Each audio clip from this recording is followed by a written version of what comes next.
Hello viewers. ஆடிப்பட்டத்துக்கு நாங்கள் என்ன விதையெல்லாம் விதைச்சோன்னு பார்க்கலாமா? ஆடி ஒன்றுக்கே கொஞ்சம் விதையெல்லாம் விதைச்சங்க. ஆடி ஒன்றுக்கு என்னென்ன விதையெல்லாம் விதைக்கலான்னு பார்த்தீங்கன்னா, கொத்தவரங்காய் விதை, தக்காளி, செடி அவரை, இந்த 3 விதைகளையும் விதைக்கலாங்க. நான் இப்போ போட்டு விட்டது கீரை விதை தாங்க. கீரை விதை போடுறதுக்கு முன்னாடி அந்த இடத்த நல்லா சுத்தம் பண்ணிடணுங்க. மண் நல்லா பொல பொலன்னு இருக்கணும். அந்த மாதிரி சுத்தம் பண்ணிட்டு 2 பக்கமாக பிரிச்சுட்டு, ஒரு சைடு முளைக்கீரை விதையும் இன்னொரு சைடு அரைக்கீரை விதையும் போட்டு விட்டேங்க. விதை போட்டதுக்கப்புறம் மண்ணை நல்லா மறுபடியும் கிளறி விட்டுறணும். கிளறி விட்டுட்டு தண்ணி தெளித்து விட்டால் போதுங்க. இது இப்படி இன்னும் ஒரு வாரத்தில் கீரை விதையெல்லாம் முளைச்சிரும். அது எப்படி வளர்ந்துருக்குங்கிறத வீடியோவில் பின்னாடி பாருங்கள்.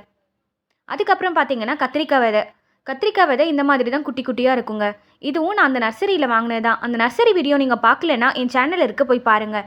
அந்த நர்சரியில் வாங்கின கத்திரிக்காய் விதைகள் எல்லாமே நல்லா முளைப்பு வந்ததுங்க. இது பார்த்தீங்கன்னா 3வது டைம் நான் போட்டு விட்டுருக்கேன். ஆல்ரெடி போட்ட விதைகளில் வந்த நாற்று எல்லாமே பிடுங்கி நெட்டு வச்சுருக்கேன். அதையும் நீங்கள் வீடியோவில் இன்றைக்கி பார்ப்பீங்க. இது பார்த்தீங்கன்னா அகத்திக்கீரை விதை தாங்க. இந்த மாதிரி தான் இருக்கும், குட்டி குட்டியாக இருக்கும். இது 2-3 டைம் போட்டுட்டேங்க, ஆனால் வரவே இல்லை.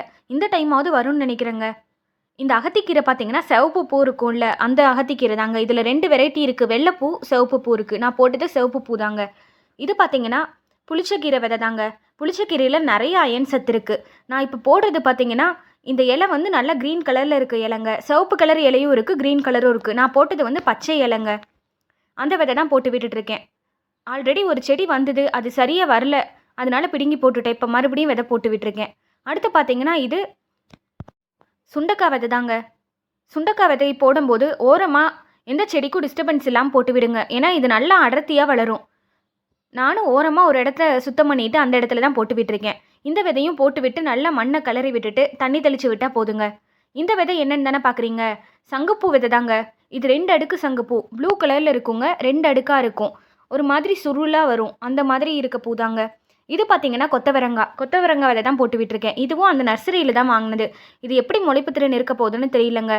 இந்த இடம் பார்த்தீங்கன்னா ஆல்ரெடி வெண்டைக்காய் போட்ட இடம் தாங்க. வெண்டைக்காவெல்லாம் அறுவடை முடிஞ்சது பிடுங்கி போட்டுட்டு இப்போ அந்த இடத்த சுத்தம் பண்ணி தான் விதை போட்டு விட்டுருக்கேங்க. இது பார்த்தீங்கன்னா தக்காளி விதை.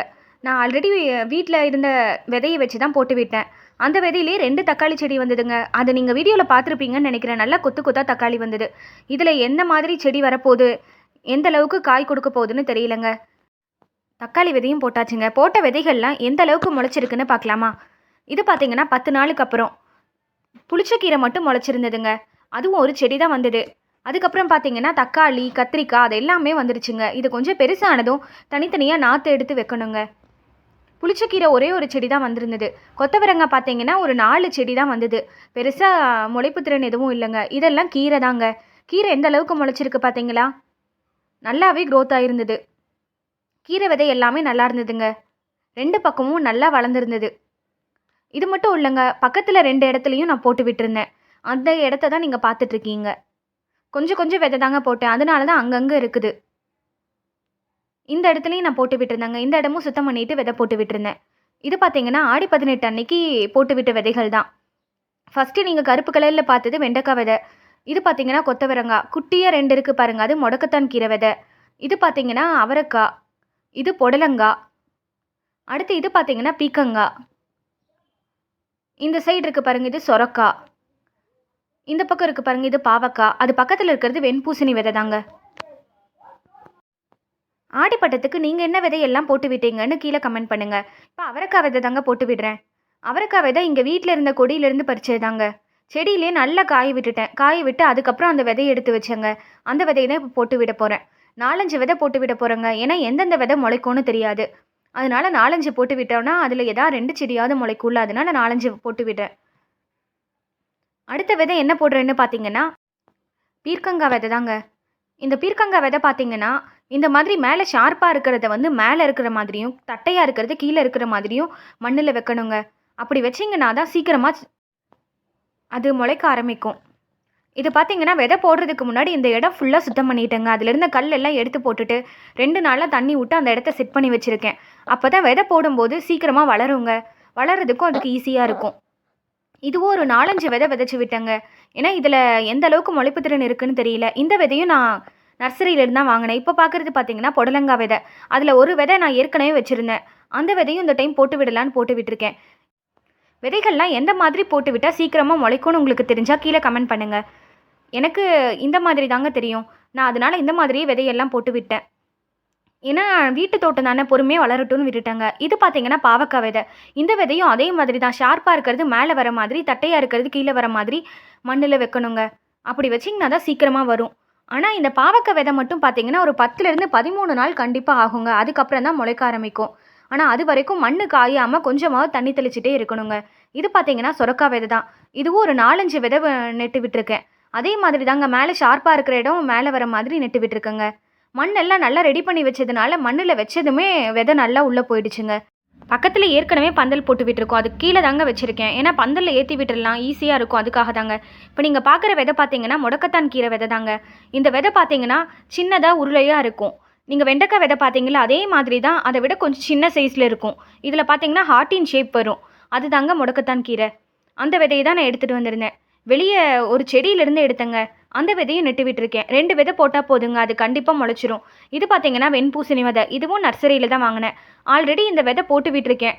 சீக்கிரமா முளைச்சிருச்சு. அதனால 2 விதை மட்டும் போதும்னு போட்டு விட்டுருக்கேன். இது வல்லாரைக்கீரை கொஞ்சம் இடம் இருந்தது. அந்த கீரைக்கு பக்கத்திலேயே நட்டு விட்டுருக்கேங்க. அடுத்து இந்த விதை பார்த்தீங்கன்னா, ஆடி 1க்கு சரியா முளைக்கலன்னு சொன்னேன்லங்க. ஒரு 4 செடி தான் வந்தது. கொத்தவரங்காய் செடி மறுபடியும் போட்டு விடலான்னு மறுபடியும் விதை போட்டு விட்டுருக்கேங்க. இந்த டைமாவது வரும்னு நினைக்கிறேன். கொத்தவரங்காய் செடி எப்படி இருக்க போகுது, அதில் எப்படி காய் வரப்போகுதுன்னு எனக்கு தெரியாதுங்க. ஏன்னா ஃபஸ்ட் டைம் இப்போ தான் போட்டு விட்டுருக்கேன். இது பார்த்தீங்கன்னா வெண்டைக்காய் விதை தான். வெண்டைக்காய் விதை தான் போட்டு விட்டுட்ருக்கேன். ஆல்ரெடி இந்த இடத்துல தான் வெண்டைக்காய் செடி இருந்தது. அதெல்லாம் பிடுங்கி போட்டுட்டோம். இப்போ அதே இடத்தையும் சுத்தம் பண்ணி விதை போட்டு விட்டுட்ருக்கேங்க. கொஞ்சம் பக்கத்தில் பக்கத்தில் போட்டாலும் இது பிரச்சனை இல்லைங்க. ஏன்னா நல்லா ஹைட்டாக தான் வளரும். இது பார்த்தீங்கன்னா ஒரு 7, 8 இலை வந்ததுமே காய் வந்துடும். அந்த மாதிரி ஹைப்ரிட் விதைங்க. சீக்கிரமாக நமக்கு காய் கொடுத்துரும். அது மட்டும் இல்லைங்க, நிறைய காய் வைக்கும். இது பார்த்தீங்கன்னா ஒரு 30 விதையாவது போட்டிருப்பேன்.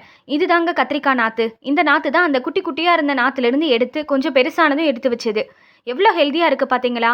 ஆல்ரெடி ஒரு செடி ஃபர்ஸ்ட் டைம் வச்சேன். அந்த செடியில இப்போ பார்த்தீங்கன்னா காயே வந்துருச்சு. இதெல்லாம் குட்டி செடியா இருக்கு. இப்போ தாங்க பூ விட்டுட்டு இருக்கு. எல்லா செடியும் நல்லா ஹெல்தியா இருக்குங்க. இதுவும் குட்டி செடியா தாங்க இருக்கு. ஒரு 2 செடி குட்டி செடியா இருக்கு. மீதி 3 செடியிலயும் பூ வந்துடுச்சுங்க. இது தாங்க ஃபர்ஸ்ட்டு நான் வச்ச செடி. அதில பார்த்தீங்கன்னா, ஒண்ணே ஒண்ணு மட்டும் நல்லா பழுக்க விட்டுட்டேன். அதிலிருந்து விதை எடுக்கிறதுக்கு யூஸ்ஃபுல்லா இருக்கும்னு விட்டுட்டேங்க. இந்த வீடியோ கண்டிப்பா உங்களுக்கு பிடிச்சிருக்கும்னு நினைக்கிறேன். பிடிச்சிருந்தா கீழ கமெண்ட் பண்ணுங்க. என் சேனல சப்ஸ்கிரைப் பண்ணி வச்சுக்கோங்க. அப்பதான் இந்த மாதிரி யூஸ்ஃபுல் இன்ஃபர்மேஷன்லாம் நீங்க பார்க்க முடியும். அது மட்டும் இல்லங்க, பக்கத்தில இருக்க பெல் ஐகானையும் கிளிக் பண்ணி வச்சுக்கோங்க. அப்பதான் நான் போடுற வீடியோலாம் உடனுக்குடனே உங்களுக்கு நோட்டிஃபிகேஷன்ல வரும். Thank you.